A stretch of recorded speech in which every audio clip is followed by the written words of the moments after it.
The Games have officially begun, and with the start of the Winter Olympics, an atmosphere of diplomacy has unfolded as more than 30 leaders of state and international organizations visit Beijing to celebrate the competition.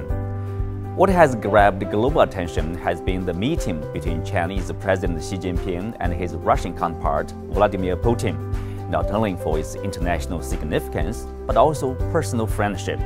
Recalling his attendance at the opening ceremony of the 2014 Winter Olympics in Sochi at the invitation of the Russian leader, President Xi said that they promised to meet again in Beijing 8 years later. Now the promise of the get-together for the Winter Olympics has been fulfilled. For his part, Putin said the exchange of visits at the Olympics is a symbol and a good tradition of close relations between the two countries' heads of state.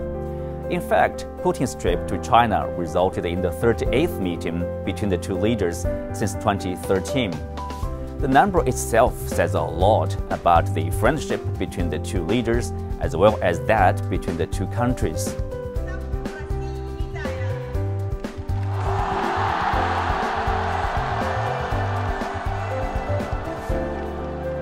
The latest meeting produced a long joint statement with 7,500 Chinese characters, and the two sides signed a series of agreements to promote practical cooperation in almost every aspect. Expect a stronger relationship between China and Russia. President Xi also hailed the ironclad friendship and the high-level mutual political trust between China and Serbia in his meeting with his Serbian counterpart, President Vučić, who in turn told his Chinese host, "Nothing can change our friendship of steel and our friendly approach toward China and the Chinese people." Xi also spoke highly of China's comprehensive strategic partnership with Egypt, calling it a model of China-Arab, China-Africa, and China-developing world solidarity. The sporting event also serves as an opportunity to promote trade and investment. In his meeting with leaders from Gulf countries such as the UAE and Qatar, President Xi emphasized the efforts to realize a free trade agreement between China and countries of the Gulf Cooperation Council. And as a result of the meeting, giant pandas are likely to go to the Middle East for the first time under potential cooperation between China and Qatar. Toasting his fellow leaders during a huge banquet, President Xi expressed, quote, "heartfelt thanks to all governments, peoples, and international organizations who care about and support the Beijing Winter Olympics." As is widely acknowledged, hosting the Games in a time of raging COVID-19 is extremely challenging.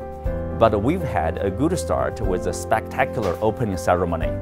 As the International Olympics Committee tweeted, "It was a night of color and artistry, but above all, unity and hope." As athletes from around the world gather and compete in Beijing, there's no better chance to stress the spirit of unity and hope. President Xi noted the Olympic movement has carried humanity's aspirations for peace, solidarity, and progress since ancient times.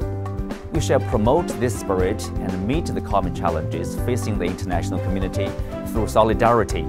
The Chinese leader called for upholding mutual respect and equality and working together for a world of durable peace. Well, only under peace can we compete at the Olympics, isn't that so? Facing the pandemic, solidarity carries more weight than at other times.